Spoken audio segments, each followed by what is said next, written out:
मुरैना में भोपाल से सांसद साध्वी प्रज्ञा ठाकुर निजी दौरे पर पहुंची, जहां पर उन्हें पत्रकारों से चर्चा करते हुए कांग्रेस पर जमकर हमला बोला।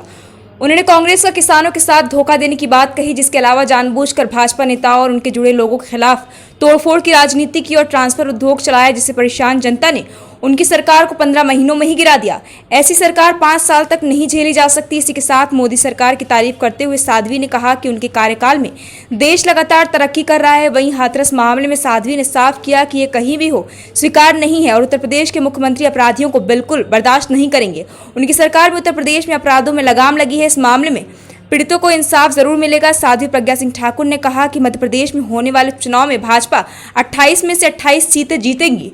कांग्रेस ने 15 महीने में भाजपा और संघ के कार्यकर्ताओं के लीगल मकान तोड़ने का काम किया है।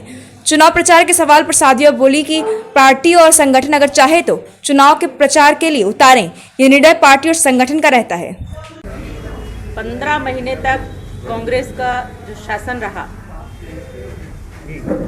उस शासन में जनता त्राही त्राही कर उठी। कमलनाथ सरकार किसानों से किया हुआ वादा कर्ज माफी का उन्होंने कभी पूरा नहीं किया।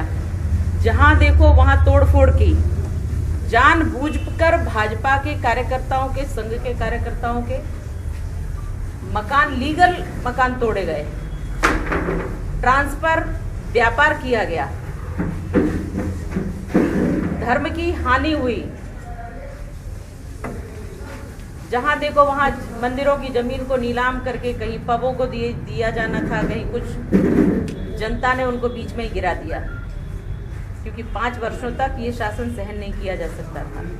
जनता के साथ सदैव धोखा करना ये जनता कभी बर्दाश्त नहीं करती। ऋण माफ नहीं हुए हैं, बहुत कम परसेंटेज, किसी 2 लाख रुपए तक का कर्ज माफी का बोला था और उसमें किसी के 2000, किसी के 5000, कुछ गिनती चुनती में अगर कम माफ हुए हैं तो क्या उसको माफी मानी जाएगी?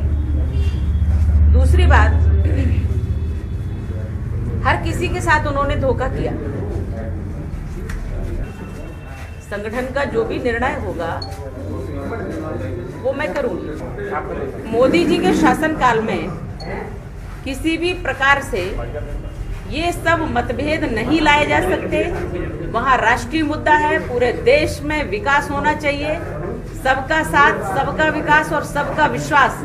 इस मूल मंत्र को लेकर के देश का जो विकास किया जा रहा है, माननीय मुख्यमंत्री, माननीय मोदी जी के शासनकाल में हम सबकी दृष्टि में वो चीज है।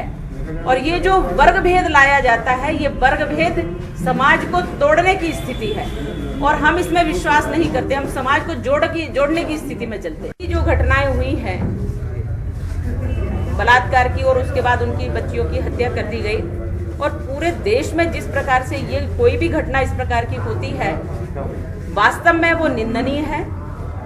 और अभी जो यूपी में जिस प्रकार की ये घटना हुई है, आपको तो पता होगा कि माननीय योगी जी अपराध स्वीकार नहीं करते और अपराधियों को उचित दंड देते हैं। इतना तो विश्वास करना पड़ेगा, क्योंकि जब से योगी जी आए हैं यूपी की